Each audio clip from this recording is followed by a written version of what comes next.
Speaker Series event brought to you by the Foundation for Free Enterprise Education. We hope you've had a great week. By now, we hope you see why motivational speakers are so special to us, and the relationships and partnerships we have formed with them over the years have literally lasted decades. This certainly holds true for tonight's guest. They all have their own unique abilities to connect with each of us so we understand the importance of their messages in our lives.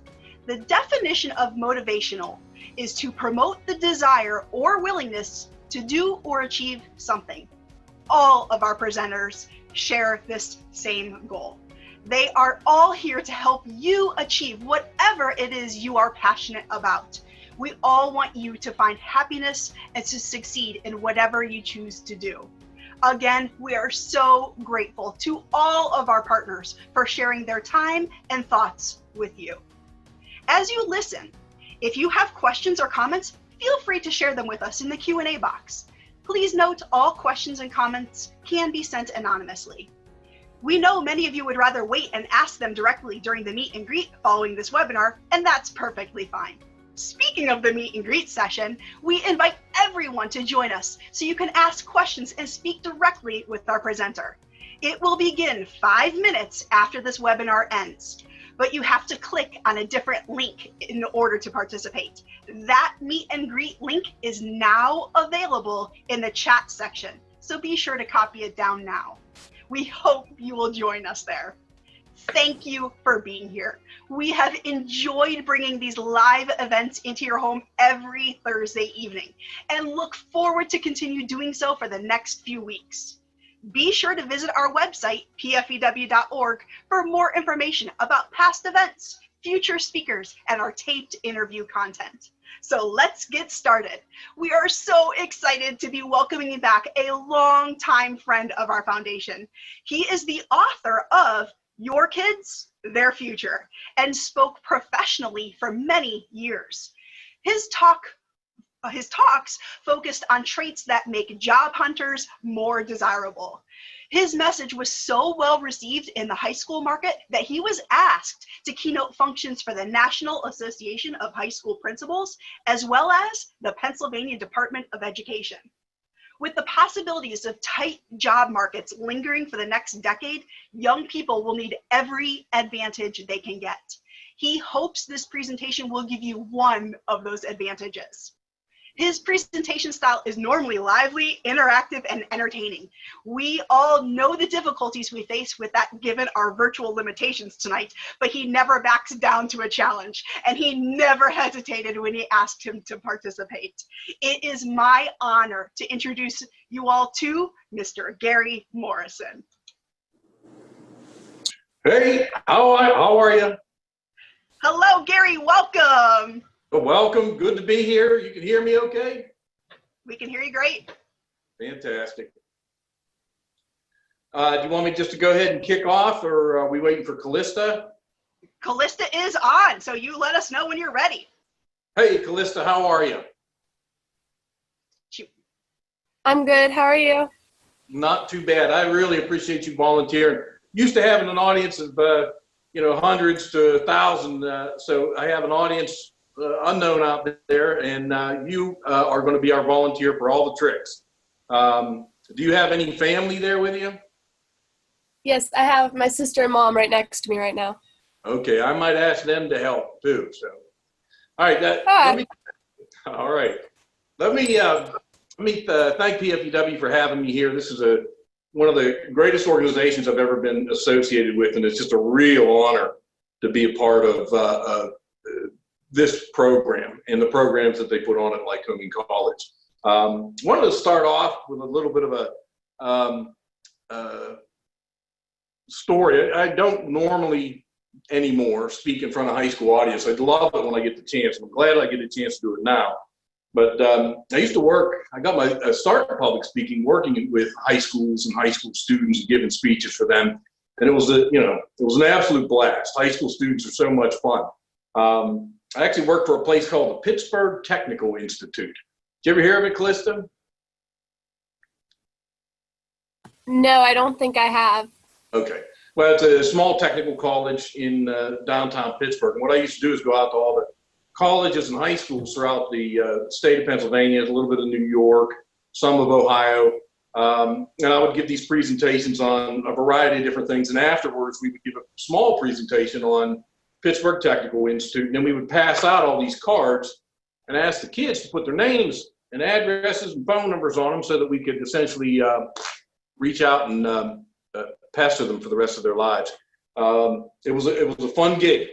Probably the best part of the job was at the end of the day when I was at the schools and I would collect all these cards back and I would have to sort through which ones had the real names and which ones had the gag names. I think you know what I'm talking about. They're the kind of names that when you look at them, they look like a real name. But if you say them real fast, they turn out to be something altogether different.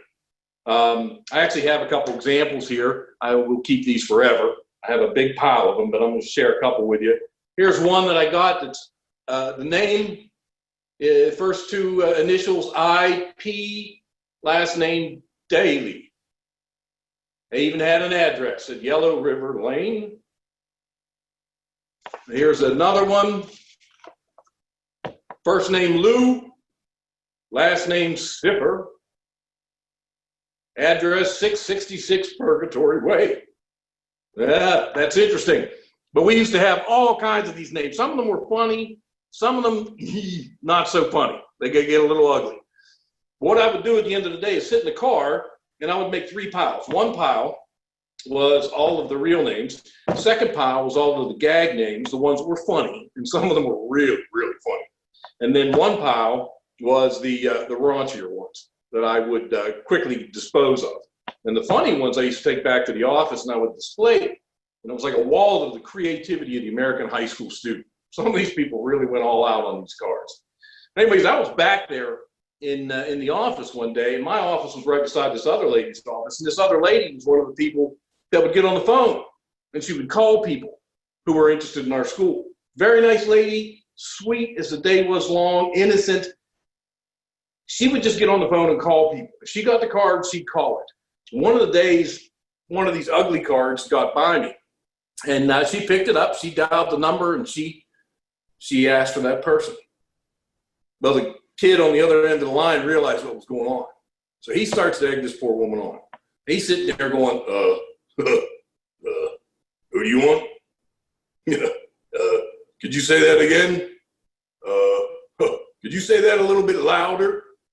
And unfortunately, she did. And it wasn't until I went into the office and cut her off and explained to her what was going on that she started to take more care in looking into these cards. But anyways, it is great to be back in front of a high school audience, primarily a high school audience. And what I'm going to talk about today is a little bit from that book. I wrote the book, Your Kids, Their Future. It was designed for parents to help coach their kids through the process of becoming employable. And the reason that I wrote it is I was actually a high school teacher at the time, and I was talking to my kids, and they would say, we're going to go off to college. I said, what are you going to study? I'm going to study history. I'm going to study biology. I'm going to study art. I'm going to whatever. And then I would follow up with, what are you going to do with that? And most kids, they couldn't answer that. That wasn't something that was put into their minds. So a lot of the book was based on getting kids to focus on getting ready for a career and basically preparing themselves to go out there and sell themselves. And if you know anything about the job hunting process, it is a sales process. And the most important thing you need to remember is you are the product, but you're also the salesperson.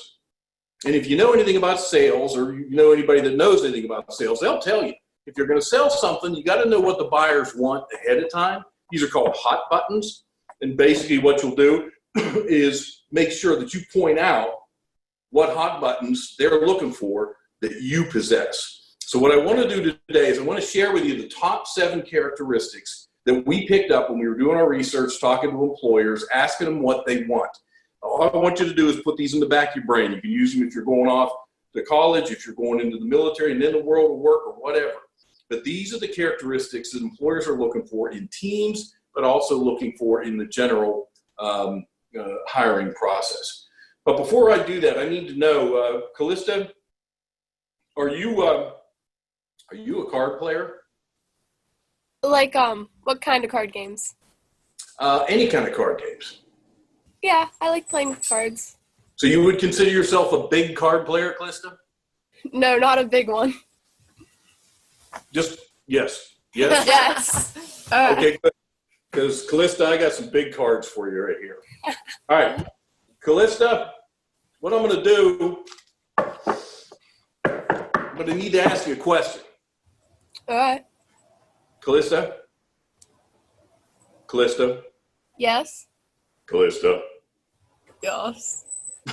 Callista, I need to ask you a very personal question. All right. All right, don't worry. There's, maybe 50 people out there watching this live. It's going to go on YouTube. Anybody can watch. Your mom's sitting right there. So nothing to sweat about. Callista, are you, psychic? No. Okay. Callista, have you ever been tested? I don't believe so. All right. Callista, what I'm going to do is I'm going to test you right now. Now, this is a big deck of cards, but as you can see, it is an absolutely ordinary deck of cards, just like what you would find anywhere. All right? Now, since I can't have you pick it, what I'm going to do, Callista, is I'm going to fan these out and then take my finger across the deck, and you tell me where to stop it, and that'll be your card. Stop. Right there? Yes. All right. I'm going to put it down. Callista, you, your mom, your sister can inspect this envelope, see that it is empty. What I'm going to do is I'm going to take your card, Callista, and I'm going to put it in that envelope, close it up, and put it to my head, my very tiny brain. All right, Callista, I want you to listen as closely as you can, and you have to respond as quickly as you can to each one of these questions. Callista, there's 52 decks or 52 cards in the deck. You have black cards, you have red cards. Pick either black or red. Red. Good. So take the red cards. We're going to put them in the pile. We're going to burn them. We're left with the black cards. We've got two kinds of black cards. We've got spades and we've got clubs. Pick either spades or clubs. Clubs. Good. So take the clubs. We're going to put them in the same pile. We're going to burn them as well. We're left with the spades. We got two kinds of spades. We got numbers. We got faces. Pick either number or the faces, Callista. Numbers. Good. So take them the faces. We're going to put them in a big pile. We're going to burn them with numbers. We've got two kinds of numbers. We've got even numbered spades. We've got odd numbered spades. Pick even or odd. Odd. Good. So take the odd numbers. We're going to put them in the big pile. We're going to burn them with the even numbers. We've got 2 of spades, 4 of spades, 6 of spades, 8 of spades, 10 of spades. Pick 2. 2 and 4. So we take the 2 of spades and the 4 of spades. We burn them. We're left with the 6 of spades, 8 of spades, 10 of spades. Pick 2. 8, 10. Good. So we take the 6 of spades, put that in the big pile. We're going to burn it. We're left with the 8 of spades, 10 of spades. Pick 1. 8 of spades. 8 of spades. Is that your guess? Yeah. Say it 3 times. 8 of spades, 8 of spades, 8 of spades. You think you're right? Maybe? Who knows? I've never been tested. Callista, big round of applause for you. You did it. Callista? Stop. Good job. Callista, do you know how to do this trick? I don't know, but my sister claims she does. No, I have an idea. Go ahead. Good. What's your sister's name? Chloe. Who? Chloe. Chloe. Hi, Chloe. Hi. Hey, Chloe, give me an idea. You could take a good guess. Oh, how it works? Yes. So I saw this other magic trick when I was at camp, and they kept asking questions, and they took away whatever they wanted. They'd have you pick one pile, and whether they decided whether they wanted to keep it or not was their answer. So say it was the right pile that had the card in, but not the left. If the person said they wanted the left pile, they say, okay, that's gone. But if the person said they wanted the right pile, they say, okay, we're going to keep the right, but get rid of the left. Is that kind of what the trick was? So this is a trick that anybody can do. There's actually a book out there called 101 Self-Working Card Tricks. Basically what you do is you give them 2 options to pick. If they pick what you want, you roll with it. If they pick what you don't want, you roll in the direction you want to go anyways. Like at first, if you had said, if you picked red, I'd take the red, throw them in a pile and burn them. If you picked black, I'd take the red, throw them in a pile and burn them. And each time I'm narrowing it down to get to your card. And how do I know what your card is? You saw it, I didn't. Yeah, when you do the trick, you could do something like just stick it in your pocket or something, but as you're sticking it in your pocket, you look down and memorize what the card is. Basically what you do is you lead someone to say what it is that you want to say, which brings us up to that first key component that employers told us they were looking for when they go out there and they hire. That is leadership. Now, keep in mind, if you're writing this down, that you need to spell it just the way I spell it, okay? Folks, you talk about a sought-after quality right now in industry. They're desperately seeking leaders out there. And not necessarily people who can lead because they've got rank on their shoulder or because they've got some kind of a position, you know, a title. They're looking for the kind of people that can emerge from an entry-level position and say things like, you know what, I have an idea. Why don't we try it this way? Or better yet, you know, that's going to get us into trouble. That we probably shouldn't do that. Why don't we steer clear of that whole situation? These are the kind of people that will drive a company because, as they say, the best-led companies are companies that are led from within. Because when you make a leadership decision for the company, even it's big or it's small, you're invested.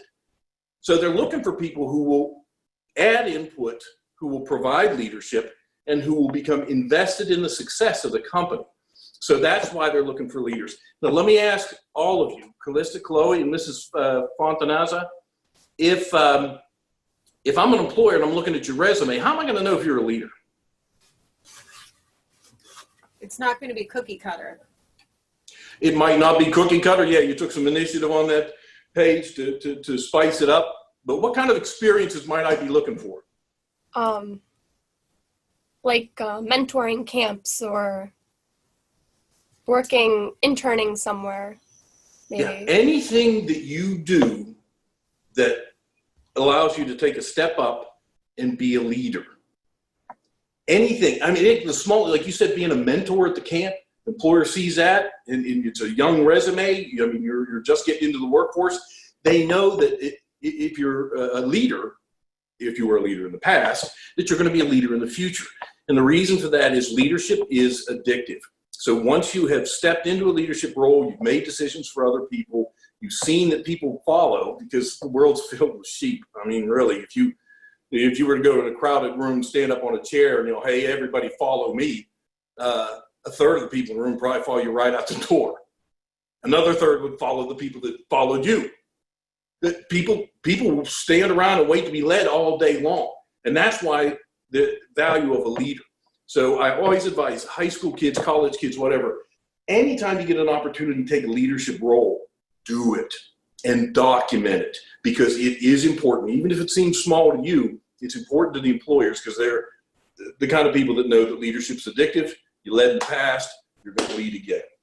Another one, openness. Openness means a willingness to change or experience new things. Most of us, however, have a natural tendency to avoid change and to be very, very uncomfortable with change, especially the older we get. It's actually one of the advantages of young people, because they're more flexible than any of us. Let me show you what I mean. Ms. Fantana, I have trouble with your last name. Ms. Fantanaza, Callista, and Chloe. If the three of you would please, and everybody watching, extend your arms as far as you can. Reach this way, reach that way. You guys aren't hitting each other, are you? Not yet. Okay, good. Here. And what I want you to do is I want you to put your hands together like this. All right, do we have any injuries in the house? Not yet. If there are any injuries, get on the Q&A sessions later, and I'll get you my attorney's number. All right, here we go. Now, what I want you to do, slowly open your fingers, twist your hand, and then put your hand back together so the opposite top finger and top thumb are in the place. Does that feel funny? Yes. Yeah. Does it feel uncomfortable? Yes. Do you have the natural tendency to just want to put them back the old way? Yeah. Yes. That is very, very natural.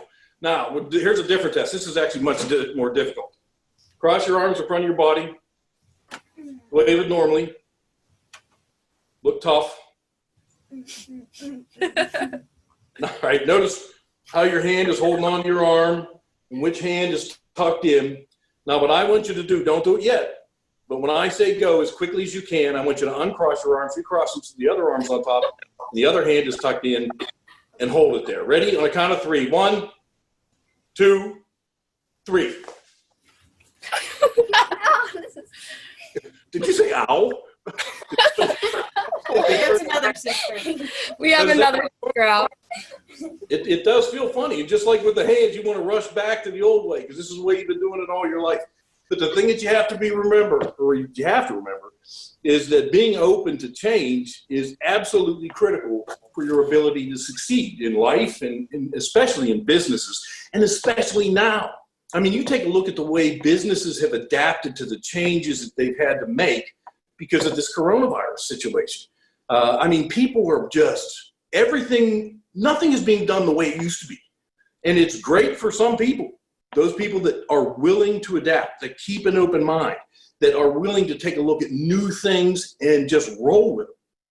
And that is a vital interest. And that's one of those things that you kind of have to demonstrate in a cover letter, on a resume somewhere, that you are willing to do whatever it takes to make the organization successful, even if that means change. Now, I run the foundation, charitable wing of a group called New Day USA, and it's one of the biggest veterans lenders in the country. Great company, but they set aside 5% of their profits to go to military charities and give scholarships to military or Gold Star kids all over the country. But at the actual company level, there is a saying, and everybody has to adopt it, but this comes from the top down. They say you have to be comfortable being uncomfortable. And what that means is some people go in, they apply for an account executive job, and they do that account executive job. They get good at it. They get a pattern, a routine. Next thing you know, they'll pick them up, put them in recruiting, or they'll pick them up, they move them all over the company. And you'll hear it over and over again. And you see the little signs posted all over the offices and the cubicles and things like that that says comfortable being uncomfortable. So remember that. Be comfortable being uncomfortable, and make sure that your employer knows that you possess this skill, openness. Did I spell that right, Karen? I know you're watching. All right. Next. Attitude. Folks, just about every employer we talked to said that when they're looking to hire somebody, one of the things they look for, in fact, some of the things they'll sometimes test you for, is a positive attitude. Because what they told us is that sometimes the only difference between getting something done and not getting something done is that belief that you can get it done. Callista and Chloe, do you think that I could take this scarf and make it vanish into thin air? Yes. Yeah, thank you for that vote of confidence. The important thing is that I believe, right? Because as long as I believe that I can take this scarf and that I can make it vanish into thin air,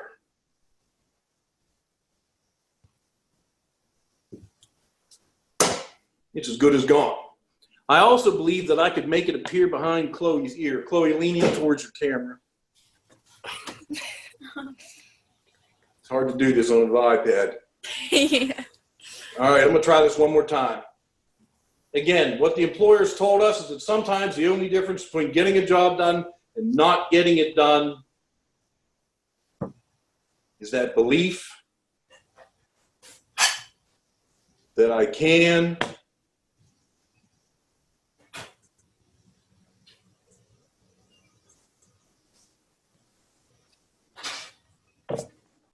get it done.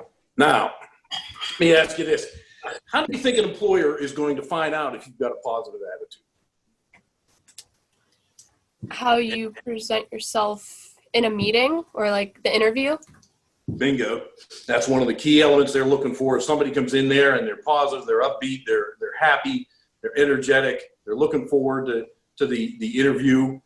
Anything else that you might think of? What do you think? Trying not to be a Debbie Downer. Well, you nailed it. In fact, I'm going to go into that some more. So you guys got good guesses. What they'll do is they'll check with references. They're going to talk to you in person. They want to see if you're bright, you have bright affect, if you look at the life on the bright side, but they can also test you. And this is the one where this is a trap that a lot of people, even experienced job hunters, fall for. And they'll ask you what you thought about your old job. What did you think about your old boss? And they basically try to draw a complaint from you. Because if they can draw a complaint from you and they can do it fairly easily, they know that you're somebody who's comfortable with complaint. And if you're somebody who's comfortable with complaint, you might be that kind of person that complains a lot. And if you are the person that complains a lot, chances are you've got a negative attitude. And these people can be absolutely poisonous for an organization because not only, well, let me ask you, why would somebody with a negative attitude be a bad addition to one of your teams? Because how you are and like how you act is contagious. So if you have a good attitude, that's contagious. You stole my word. That's the word. Attitudes are contagious. Positive people exude positive energy that infects people around them and it lifts everybody up. Negative people, on the other hand, as you know, have a tendency just to bring people down. I mean, they can't see, like the boss comes in with a project and somebody says, we're never going to get that done. You just can't do it. It's not, no, everybody else might start believing, yeah, we're not going to get this done. Here's another great example. Let's say you get up one day and it is, you're on your way to school, right? So you're getting ready, you jump in the shower, you come out, you do your hair, look in the mirror, you're like, man, perfect. My hair looks amazing. You put on your clothes, you're like, oh, everything fits perfect. You look at yourself in the mirror and you're like, yeah, I look great. You get in the bus or the car or whatever, and you're heading down the road going to school.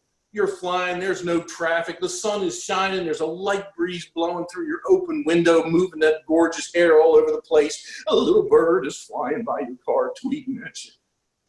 You know it's going to be the best day ever, right?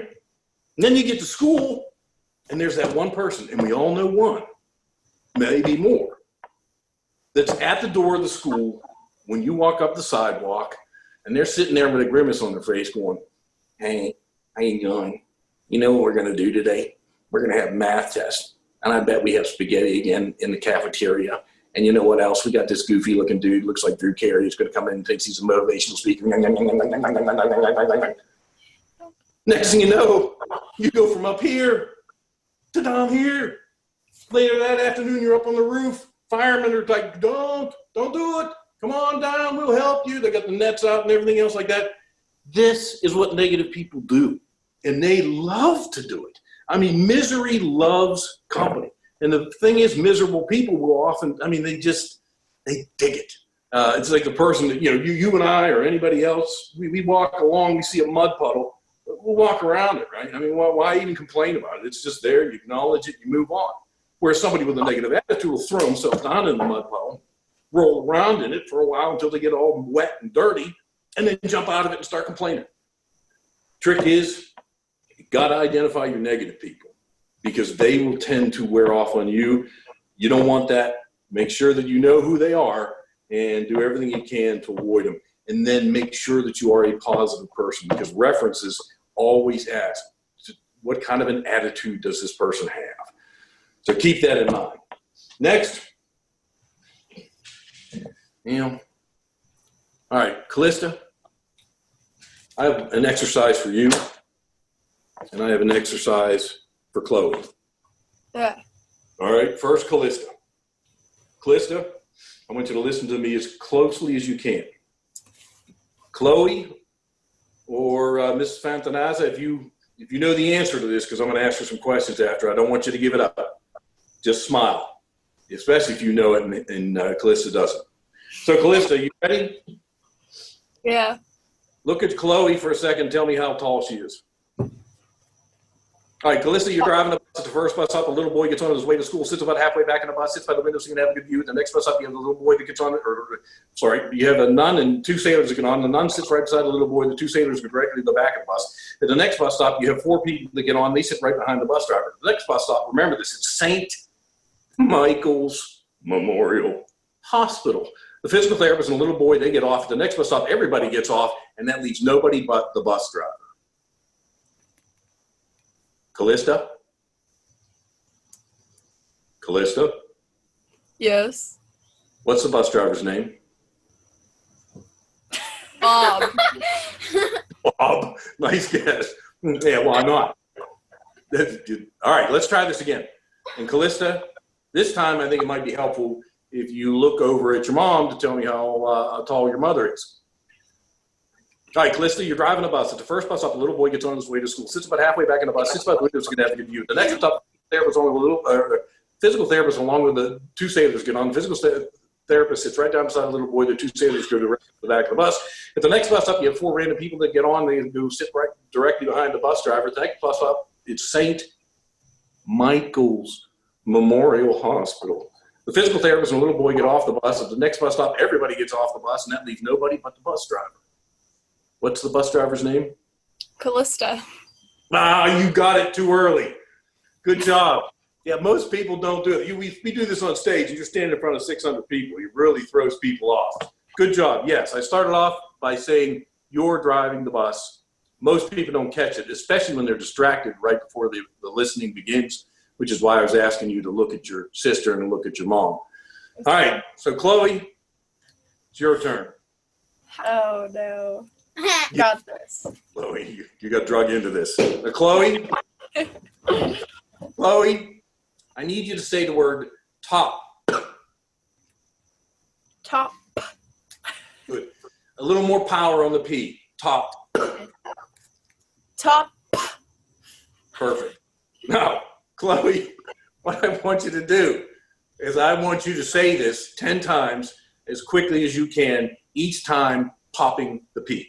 Just like this, Chloe. Top, top, top, top, top, top, top, top, top.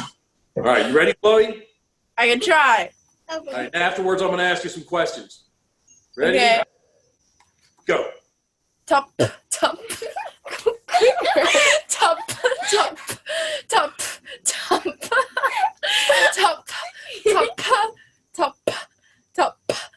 Excellent. Now, you're at a concert. It's late at night. It's 2 a.m. You're coming back from the concert. All you want to do is you want to get home and pee. You get off the interstate. You go down the ramp. You run up to a stop or run up to a stop sign, or you run through the green light. What do?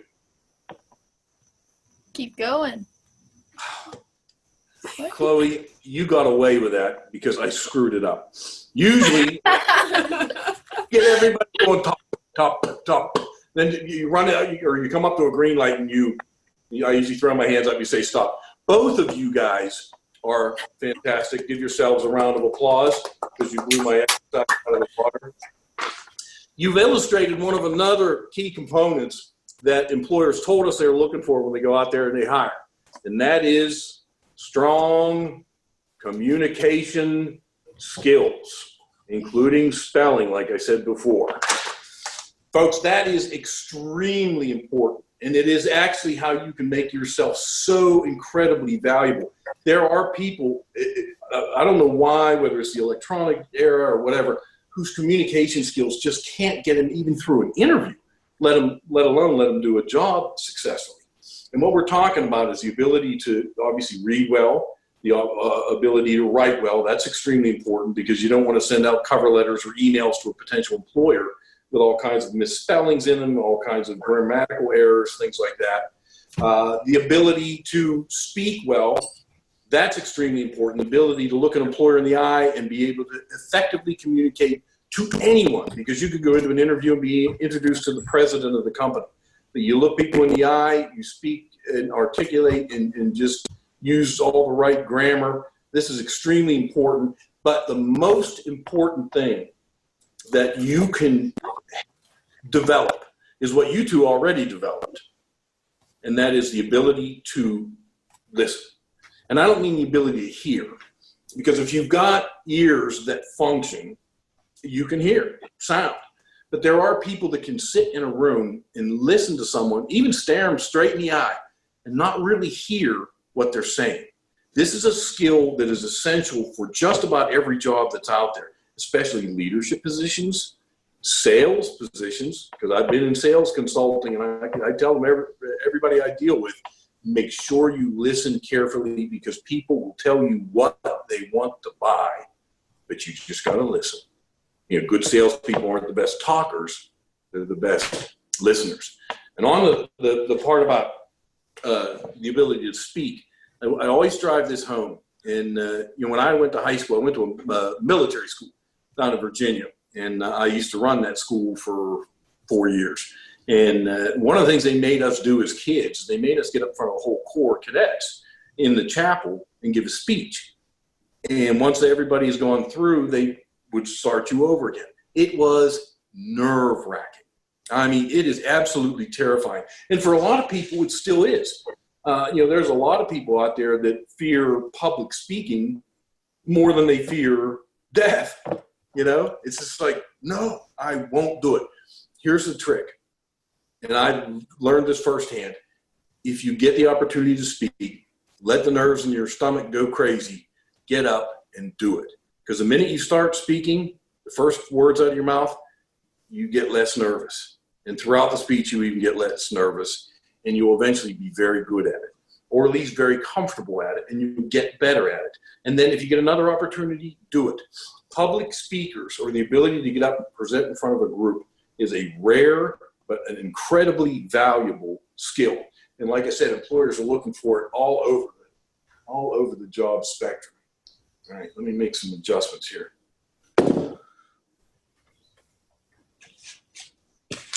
Callista, Chloe, Mom. I'll just call you Mom. That's okay. Mm-hmm. We have Cheyenne now too. All right. Callista, Chloe, Mom. Anybody there seen the movie Phenomenon with John Travolta? It's an oldie, so I don't know. Not really. Anybody? No. Okay. So this movie Phenomenon, John Travolta was in it, and he had something going on in his brain, and he started developing these special powers. And one of the special powers he developed was the ability to look at something and just move it with his mind. Does anybody know what that is? Telekinesis? Telekinesis or psychokinesis. So basically in the movie, he could do that. He could look at things, make them float. He looked at a pen one time, made it start spinning on a desk and stuff like that. My wife and I saw that movie when we were still living in Pittsburgh. And I'm not ashamed to say that when I left the movie theater, I thought to myself, you know what? I could do that. So I went home and I started to try. I started to practice on my cat. Nothing. She just laid there like she does all the time. So then I focused in on the dog. Nothing. He just got up and left the room. So then I figured, well, maybe I got to start with something small. So what did I get? I got a $1 bill out of my wallet. And I'm going to turn this a little bit because I'm going to have to stand up to do this because I can't do it when I'm sitting down. And I was actually able to get to a point where I could take papers, pens, things like that, and I could put them in my hand and I could make them dance. You see that dancing? What I really wanted to do, though, was get to the point where I could pull both hands away from that piece of paper and then just leave it float in the middle of the room. What's cool, though, is when you learn to do this, you leave it float and then you walk away so that when somebody comes in, they actually see it floating there all by itself. I don't normally do this. You can see we got no strings in here. I'd like to teach you how to do this. Do you three have like a small piece of paper or a $1 bill or anything like that nearby? Yep. All right, does everybody have one? Yeah, give me 1 second. Okay. You got to on your phone. We're all good. Okay, here we go. Here's what I want you to do. What I want you to do is I want you to take the piece of paper, fold it in half, like you're making an A. You there? Yes. Yep. All right, and then fold both sides up so that you have something that looks like a W.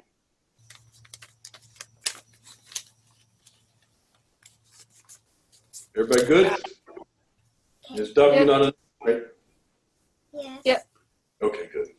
All right, now what I want you to do is I want you to hold it out directly in front of you. Gently, don't try not to grip it too hard. And then it helps, especially the first time, if you sing the Phenomenon song.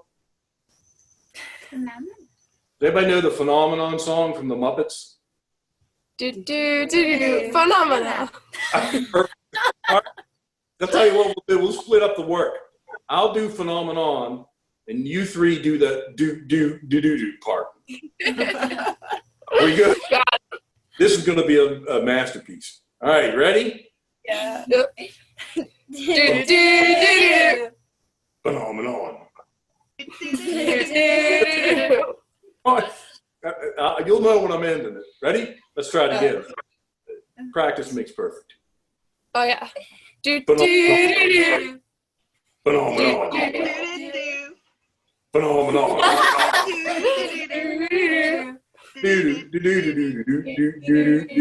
All right, now quickly pull your hands to the sides. 1, 2, 3. I wish I could see you. Did anybody get it to float? No. All right. I think if I looked at it hard enough. Well, that might have been it. Let me give you another thing. The way that I eventually did this was, and this is my only pointer I can give you. When you set it down, I want you to set it down just like you're setting it on a shelf, right? Because when you set a book on a shelf, what's it do? Stay there. Right. And that's why shelves work, because you believe they will. So set this down, that's physics. Set this down just like you're setting a book on a shelf, and then turn away like that's where it's going to be when you come back. Ready? 1, 2, 3. Everybody work? No. No. All right. Well, let me try this one more time. Like I said, you got to focus. I like to do mine in the palm of my hand. It always seemed to work for me.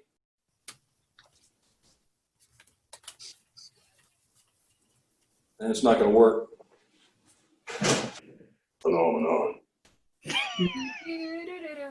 Thank you. All right, there it goes. And again, you can see no paper, no support, nothing. What is it that piece of paper floating in the middle of the air without any support, no structure, no supervision? What does that have to do with anything that an employer might be looking for in you? I'll give you a hint. It begins with an I. Anybody want to take a stab? I don't know. No support, no supervision, no assistance. Independence. There you go. This is absolutely huge, and it's especially big for modern job workers. Independence. It's absolutely critically important. Now, basically, you will be going into a job market where organizations can find themselves top heavy, right? They don't want too many supervisors. They don't want too many managers, and they'll trim. The biggest reduction in leadership in the workforce in recent times has been the elimination of middle-level managers. So that leaves a lot of employers with a lot less instruction. So you have to have people that are going to do the right thing, and especially do the right thing when nobody's watching. And it's called self-control, independence, the ability to conduct your own actions without having to be told what to do all the time. I have the greatest example, and this is a personal example. So when I was a kid, I got sent to military school. That's how I ended up getting started with military schools. I've been involved with them all my life. But I was 13 years old, and I got sent to Fishburne Military School in Waynesboro, Virginia. And the first thing they did was shave my head. Not shave it, but they gave me a high and tight that was, I mean, I could scrub a floor with my head. It was like a bristle pad. And I didn't want to be there. It was like every time you turned a corner, somebody made you do a push-up, or somebody was barking at you or something like that. There were no girls, which just really made it awful. And all I thought was, man, why am I here? I just want to go home. Later that day, I saw a kid kind of frag out, right? And he just was, he must have been spoiled rotten at home, because he just lit up and just started, raising Cain and acting like a fool and all this other stuff. So the school was like, you know what? We are not going to put up with this. And they put him on a bus and they sent him home. And I went, good idea. So I thought, how can I get myself booted? So I went into JROTC, because we had to all take JROTC. And the instructor was Master Sergeant Joseph Walker. And I actually run into him these days. And he was a retired Vietnam Ranger, recently retired. So his prior job assignment before he came to Fishburne, basically the job description was, kill, kill, kill. I mean, that's what he did. So he's up there looking all mean and stuff like that. And I thought, he's the one. So I start giving him a hard time. And I start talking when he's talking. I started to just, I'm slouching, I'm doing all kinds of stuff. And he looked at me, stared for a while, and then he said, come with me. And I had to follow him out of the classroom. And all I could think, my whole life was flashing before my eyes. I was like, I picked the wrong teacher to do this to. And it took me outside. And like I said, I thought he was just going to shove me up against the wall or something like that. And he didn't, because he's a smart man. He looked at me, he said, what's your problem? I said, I don't want to be here. He said, why? I said, I don't like being told what to do all the time. He said, young man, if you don't like being told what to do, tell yourself what to do. He said that the ultimate freedom is self-control. And that if I learned to control my own actions, nobody would ever step in and control them for me. And it was a light went off in my head. And I've lived with that for the rest of my life. I love working remotely. I hate being in an office setting. But in able to do that, I have to have a lot of independence and a lot of self-discipline. And I've got to tell myself to do the things that need to be done so that everybody stays off my back. When I first started working with Pittsburgh Technical Institute, they brought in a new supervisor, great lady, brilliant, knew everything about education sales. And she was meeting with all the other reps that would go out to the various schools and do things.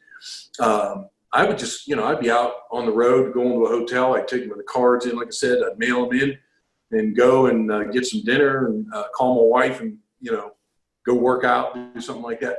This lady never called me. And at first I was scared because I'm like, maybe I'm not in the plan for the future. But she called me into the office one day. She actually asked me, when's the next time I'm going to be in Pittsburgh?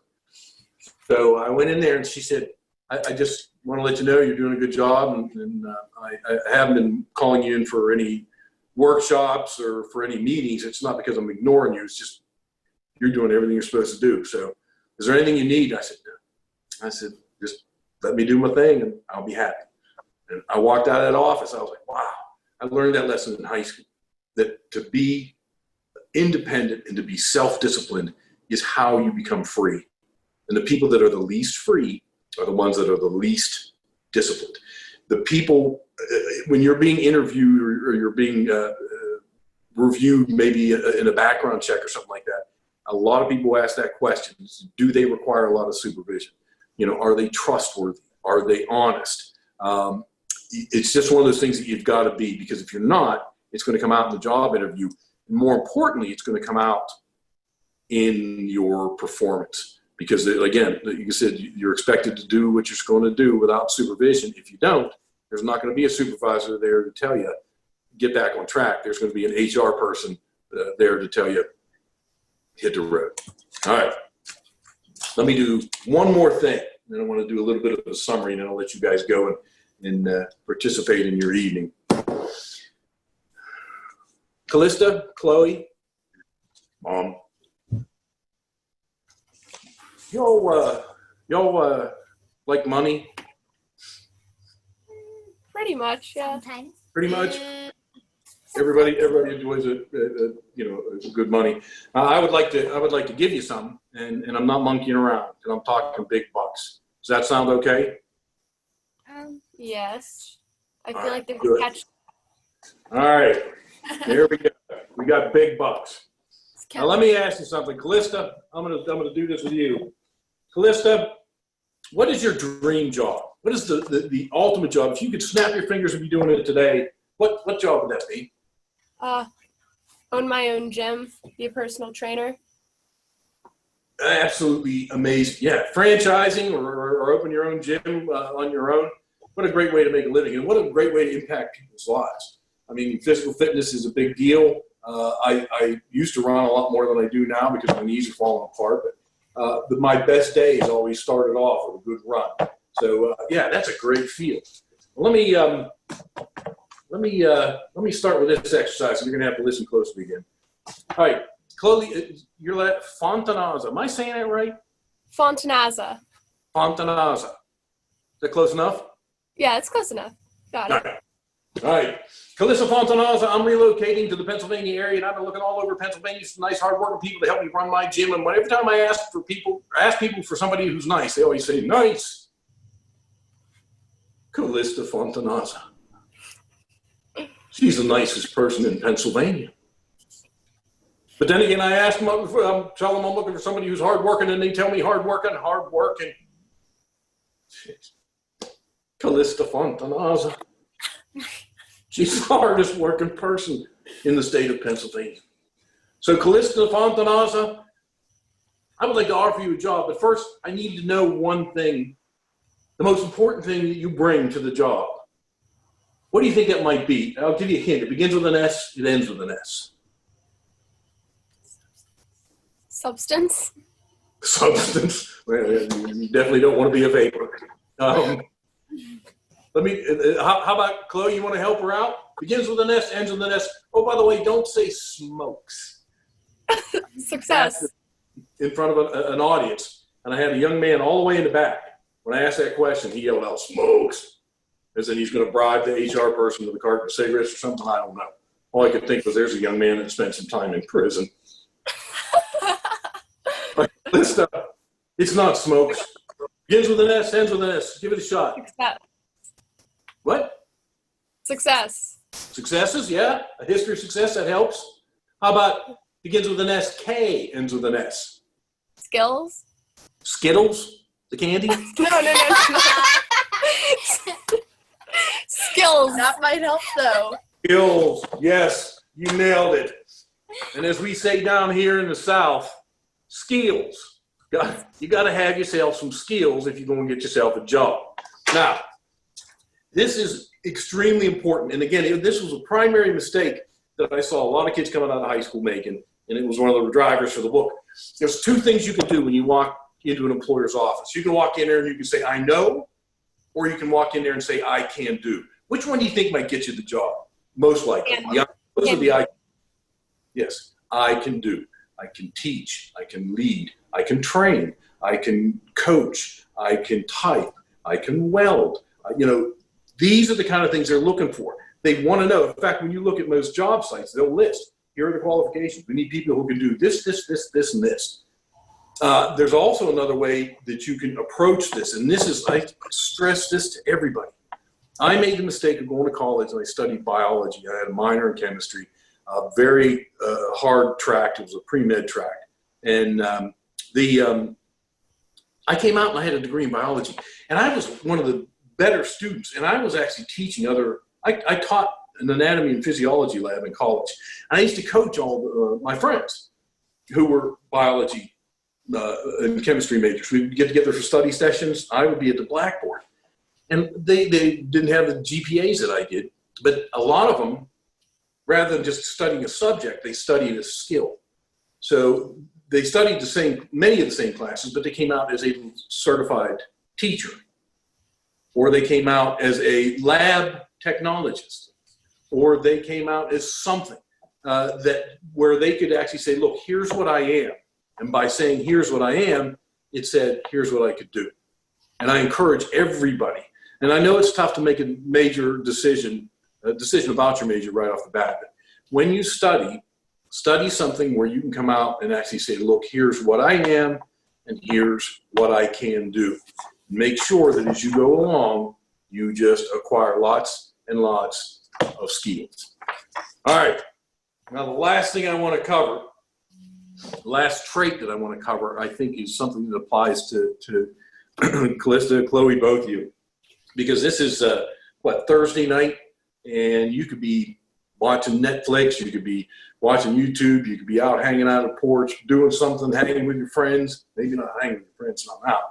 But you could be doing something playful. But where are you? You're here in front of an iPad, and same to everybody else that's out there. I don't mean to ignore everybody, I just can't hear you. All the people that are tuned into this or watch it later are sacrificing their time. Why? To learn. And while you're learning, your competition is out there goofing. So after today, it might not have been the most informative talk, but you learned something, I'm sure.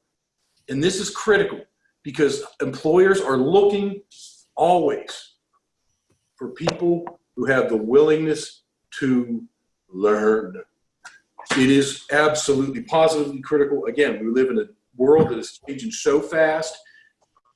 The 2/3 of all the new jobs are made up by small businesses. And one of the advantages that small businesses have is that they can turn on a dime. They're like motorboats as opposed to these gigantic freighters that the big businesses are. In order for small businesses to stay flexible, they have to have people who can help them to learn and to adjust and to stay up to date on all the latest technologies and laws and regulations and different things like that. So the willingness to learn. Add that to your list too. How do they find out if you have the willingness to learn? Anybody guess at that? If you have like different, like vastly different things that you've done on your resume. Yeah. Like what? Like what? Said zoo teams. Like working at the zoo, but then also like doing a mentor program for younger people. Again, to be busy is to be good because it gives you a long list. But anytime you continue your education beyond where you have to. So going to high school, you have to go to high school. But tonight, I would list this, start building your resume. List the fact that you participated in the Pennsylvania Free Enterprise Week web series. And not only did you tune into every one of them, as I have heard, to you all, but you actually came in here and you're participating as a live volunteer or something like that. But you went to this class. You can study classes without having to go to college. You go take something at the community college, whatever. But they're looking for people that have the ability and the willingness to do more, to educate themselves and to broaden their horizons. So don't forget. So let me pull all these things together because I want to review them all. Remember this, leadership. They need leaders out there. Openness. Stay flexible. Be willing to be uncomfortable. Be comfortable being uncomfortable because things are going to change faster in your life than they've changed in mine. Attitude. Keep a positive attitude. The companies love them. You're going to love yourself if you actually work on it and you're aware of the negative forces around you that pull you down. Strong communication skills. Work on it, develop it. You both are tremendous. I mean, the fact that you're jumping in and communicating and participating as much as you are is impressive. Michelle had already told me you two were both great communicators. Independence. Remember, the ultimate freedom is self-control. If you control your own actions, nobody will control it for you. And if you have independence, chances are you've got a bigger chance of getting hired than someone who doesn't. Skills. Be prepared to say, look, this is what I can do, and not just here's what I know. And of course, the willingness to learn. If you go into any reputable organization, you're going to have to be learning as a lifetime process. So, and those are the 7 characteristics that I wanted to cover. Before I wrap up, though, I want to do one public service announcement, and this is important. Does anybody know how I did the scarf trick? Pretty common. Chloe, Callista, you know how to do that? No. I thought you put it in your other hand to begin with, but then you like moved your hands like this. So. Good guess. It's not it. Who was that? Was that Callista? Yeah. Chloe, do you have a guess? Well, I thought they used to put it in their sleeves, and when you're distracted, they took it out of their one sleeve and put it in the other hand, but I'm not too sure. No, Yeah. his sleeves are too There- small. Yeah, I There know. are gizmos that you can put on your cuff that you attach things to. Like you make something disappear from your hand, and it's rubber, and it pulls up your sleeve, and it's gone. That's not how I did it, but that's good idea. That's why I make it reappear, so you know that it's not something like that. Let's put Mom on the spot. Mom, you want to try to outsmart Chloe and Callista? I have no idea. They usually outsmart me most of the time. There you go. I have a 19-year-old daughter, and yeah, way smarter than me. Luckily, she got my wife's genes. I want to tell you something. I was doing this trick once at a high school, and I had this kid come up at the end of the presentation, and he said, "Hey, dude, can I try that?" I said, "Do you know how I did it?" He said, "No." He said, tell me how to do it." I said, "I inhaled it." He looked at me in wonder. He was like, "Wow, this guy inhaled the scarf." He said, "Again, can I try that?" And I handed him the scarf. I'm like, this kid's not really trying to do this. So he stuck the scarf in his hand and he went, got to the back of his mouth. I stick my fingers in there and pulled it out. Oh my goodness. I just almost choked himself to death with my little scarf. Whatever you do, if there's anybody out there, Chloe, Callista, Mom, anybody out there in the audience that's watching but I can't hear, if you hear anyone saying, "Dude, I think he inhaled it," tell them no, he did not. All right, with that, I am done. Of you guys, I had a ball tonight. I hope you had some fun. I hope you learned something, and just keep being wonderful. Thank you very much. Wonderful. Gary, thank you so much. Awesome. Wonderful tips, wonderful advice, and some great entertainment as well. And I know, we know how much time and effort you put into this night, and we're so, so grateful. Not to mention, not only your planning for tonight, but your full-time job. And I know you kind of briefly mentioned it here, but would you like to tell us and our audience a little bit more about the wonderful organization you work for? Yeah. All right, so New Day USA is the mortgage company. I said a little bit earlier. And these companies does what every company should do. They serve veterans. They do VA loans. And they set aside 5% of their net income. Before they pay bonuses, before they pay, give out raises, anything. They take 5% of the money they make and they put it into this fund. And it's used to support things like, they gave $1 million to the Global War on Terror Foundation to help build a monument to honor those who have and are continuing to fight the global war on terror. They do volunteering, and what I've done is for the past 4 years, I run all their volunteering groups. So we go out, since we're headquartered near Baltimore, I stay up there during the week, and then we'll go out to the homeless shelters in Baltimore, because at any point in time, there's 300 and some homeless vets in the city, and this shelter takes care of them. The company foundation pays for the meal. We send the meal in for dinner, and then our employees go in there and serve the meal, and then afterwards sit with the veterans and discuss whatever. We go every month and clean the Vietnam War Memorial Wall. We always get a huge turnout for that. We were doing it one time. Vice President Pence actually showed up on Veterans Day, and it was nerve-wracking. We've had Cal Ripken out there. It's kind of a neat thing, but everybody at the company volunteers for something throughout the year. Boulder Crest, which is a retreat for wounded warriors that have PTSD and stuff like that. So we have a hearty volunteering program. It's a huge part of the company culture. And then the other thing that I actually helped develop, we came up with a scholarship program for disabled veterans' children and also for Gold Star kids. A Gold Star kid is somebody who had a parent die due to their service, during or due to, and that's our definition of Gold Star. We pay for them to go to these military schools all over the country. And again, my boss, the guy that owns New Day, went to Fishburne Military School as well. And that's how I ended up leaving the superintendent's position at Fishburne and going up to work for him. But it's amazing. I always tell people, you want to do good in this world, be successful. Because if you got empty pockets and you don't have any energy and you're not in good shape, you're just not going to be able to help anybody. So, work on yourself, work on your success levels, because Rob Posner, I was in an office where a Vietnam vet had adopted his grandson, couldn't pay the tuition to Fishburne. It was $35,000 a year. I gave him all the financial aid we were allowed to give him right off the bat. I said, sir, you serve the country. Your tuition is going to be this. He still couldn't pay it. So later that night, Rob, who was on our board, I told him, I said, Rob, this is wrong. I said, this dude lost a leg in Vietnam. I said, something's wrong when he wants to send his kid to Fishburne, but he can't, partly because of what he lost. Posner looked at me and just smiled, and he said, send me his bill. I was like, well, for this year? He said, this year, next year, the year after that, and the year after, I'll pay his tuition. Like that. Just made the decision. And, of course, Rob flies private jets everywhere, and he can do this kind of stuff.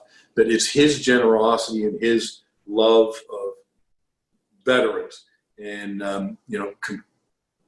combined with his success level that just, I can't believe the blessings that we have been able to deliver from this foundation. And it's all because, he's a person who made himself very, very successful and then used his big heart to help a lot of veterans. So that's what we do. I give away the rich guy's money. But the employees do too. So they're their contributors, because before they get their raises and their bonuses and stuff, that money is taken out of that pot. It's that goes to vets. So good stuff. Well, thank you for sharing that. What a wonderful cause, and keep doing the great work that you're doing. And again, it's the New Day Foundation. It's New Day USA Foundation. Fantastic. Thank you again for sharing that with us, and thank you for your wonderful presentation here this evening, Gary. It was so great to have you back, and we hope we get to see you in person at PFEW next summer. If you'd like to connect with Gary, his direct contact information is listed on our website and will follow at the conclusion. I know he'd love to hear from you. Also, don't forget, our live virtual meet and greet session with Gary will begin in 5 minutes. We invite all of you to join us there. Again, you can find the link to that session in the chat section now. Be sure to copy the link now, because as soon as we stop this webinar to start the meet and greet, the link will be gone. Simply exit out of this meeting and join using the meet and greet link. Tonight's event was recorded and will be made available to everyone in a few days on our PFEW website and our YouTube channel. Finally, thank you again to all of our wonderful donors who have made all of our virtual programming possible, including this live speaker series, our pre-taped interviews, and also our free offering of the stock market game. We appreciate you all joining us this evening, and we look forward to gathering next Thursday at 8 p.m. when we will hear from Mr. Joe Batista. Have a safe week, and we can't wait to join you next Thursday.